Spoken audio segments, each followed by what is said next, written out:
sobre o Brasil industrial, ok? Bom, começando, fazer algumas considerações. A gente vai falar sobre a industrialização, não vamos falar tanto aí do fora do Brasil, mas vamos focar mais aqui, tá? Bom, um país subdesenvolvido, país industrializado, país de industrialização tardia, país rico, mas dependente, país desigual, país de extremos naturais e sociais, pelo nosso tamanho. Brasil, país que um dia será desenvolvido? Será? Eu quero que vocês depois coloquem essas respostas, tá? Onde tem aqui os pontos de interrogação. Será que isso é possível? Será que o Brasil se tornará um país desenvolvido? Será que deixaremos nosso subdesenvolvimento para outros lados? O que nos torna subdesenvolvido? Né? São essas perguntas que vocês vão colocar depois no caderno, ok? E responder, entregar. Bom, coloquei aqui uma foto para vocês verem, né? Fazer uma comparação entre duas crianças. Né? Tem quase ali a mesma idade, são fotos bem conhecidas, né? Tem fácil na internet. E tem uma letra de uma música de Gilberto Gil, né? Que ele fala o quê? No mundo tão desigual, tudo é tão desigual, né? De um lado esse carnaval, de outro a fome total. Tudo bem? Então vocês conseguem ver aqui as diferenças, né? Entre possibilidade, uma com acesso, né, a recursos, outra, né, mal conseguindo se alimentar. Bom, o espaço geográfico industrial brasileiro. Bom, a gente vai ver aqui agora a primeira revolução industrial. Como vocês já viram, nossa revolução industrial começou praticamente no século XIX, né? Então, ela foi tardia. Por que tardia? Porque já tinha começado lá no século XVIII, né? Início do século XVIII na Europa. Então demorou quase aí, né, 100 anos aí depois para chegar aqui no Brasil. Então é tardio. Bom, vamos lá ver. Transformações econômicas, acelerada industrialização, origem na Inglaterra, né? Porque lá tem estabilidade política, lá tem equipamentos, tem capital. Então essa tecnologia, eles são a potência, eles que vão trazer para a gente aqui no nosso país. Capitalismo industrial, né, que é a segunda fase, né, dele.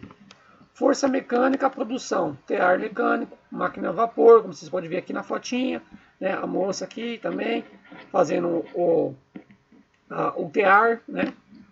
Do testor fabril e também dos transportes, agricultura e outros setores da economia. As fábricas também empregavam um grande número de trabalhadores, tá? A estrada de ferro também estava crescendo cada vez mais, né, se desenvolvendo e indo para todo lugar. Era a sensação do momento, né?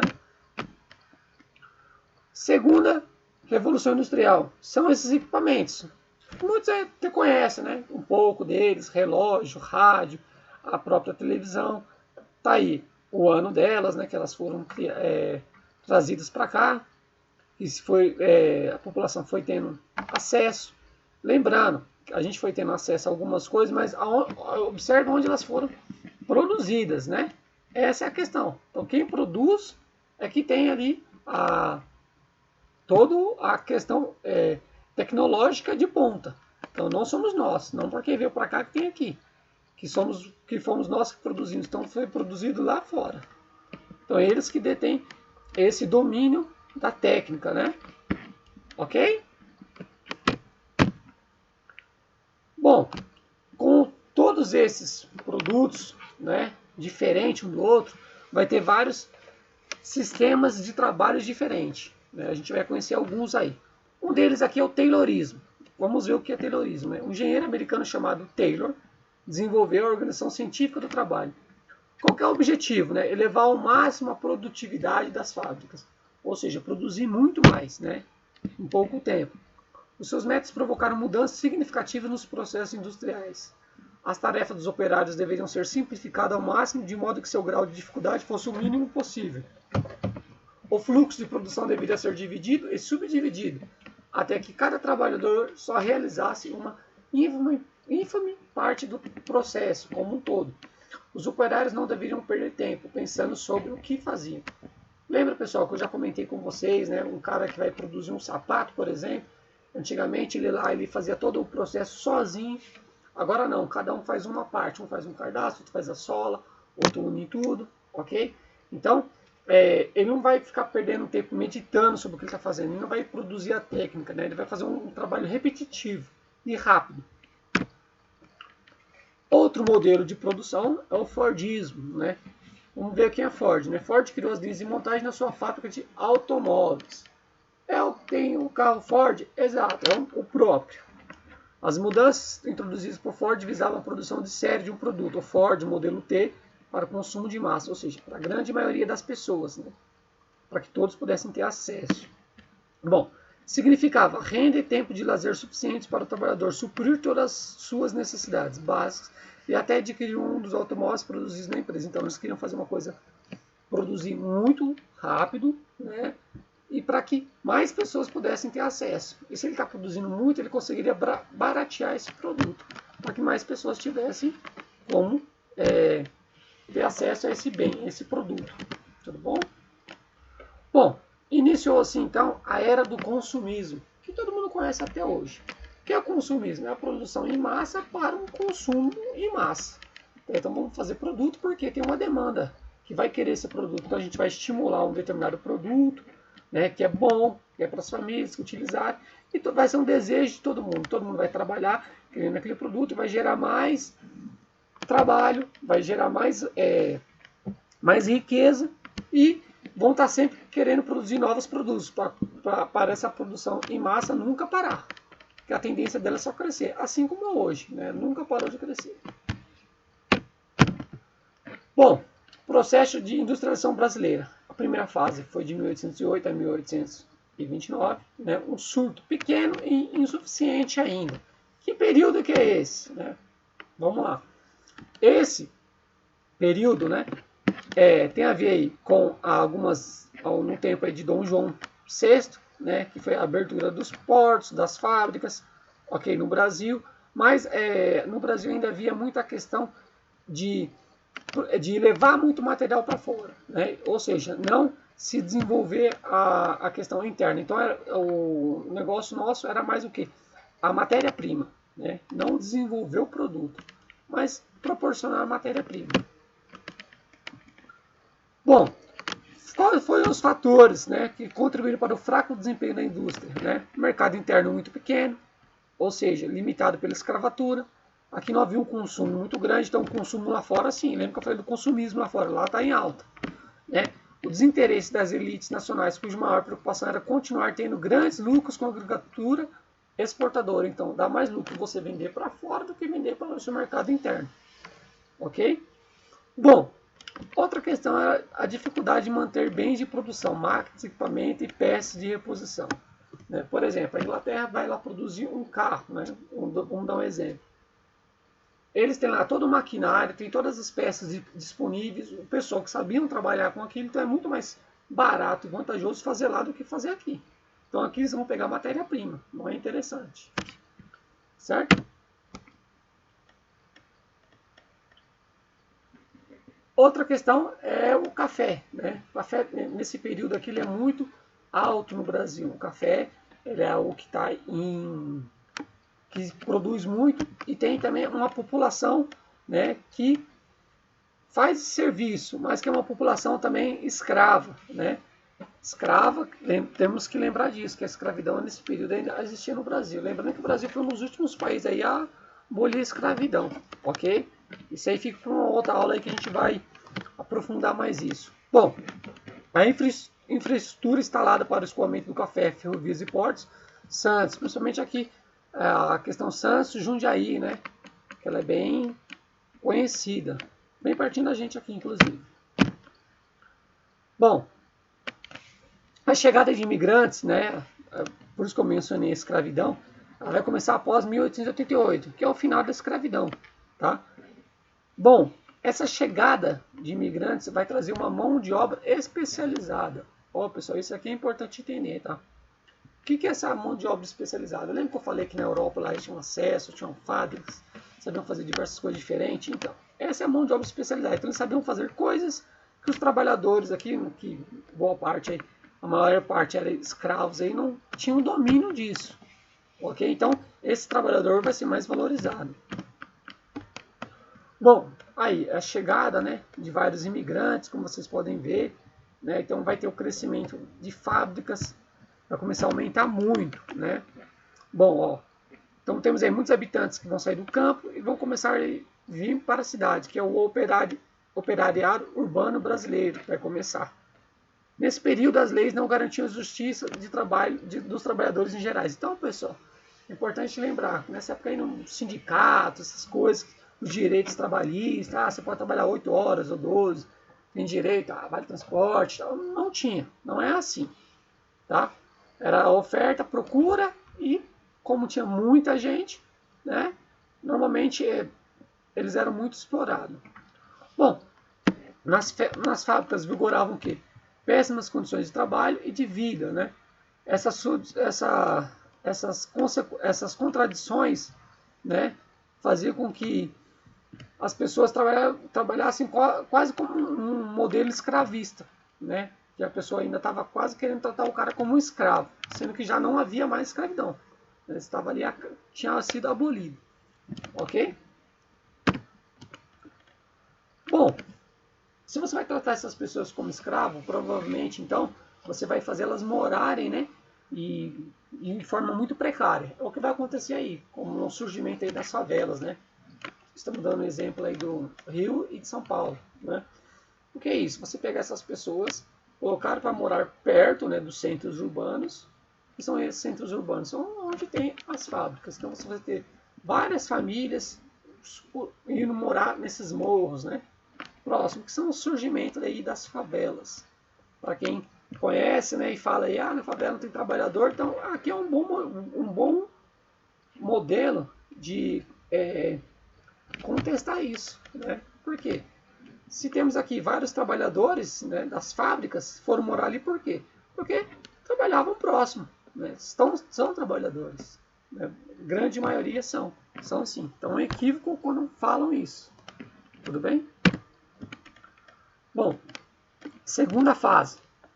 Segunda fase vai de 1930 a 1955. Que fase que é essa, né? É a fase que está tendo uma mudança na questão do modelo de negócio, está tendo a mudança, e o Brasil também sofre essa interferência. A gente vai ver algumas delas aqui, alguns nominhos que vocês devem se atentar. Anotem no caderno os nomes desses. O que vocês não entenderem, por exemplo, cartéis, né, truches, pergunte depois, façam perguntas, tá? Bom, primeira delas, mudanças no capitalismo no século XX. Concentração de capital, ou seja, ele vai reter capital. O que é reter capital? É uma forma de você fazer com que o sistema ele seja feito da forma que o empresário quer, né? Ou seja, a forma de concentrar, ou seja, de ditar uma regra, de ditar um preço. Exemplo disso, vou dar um exemplo aqui, o cartel.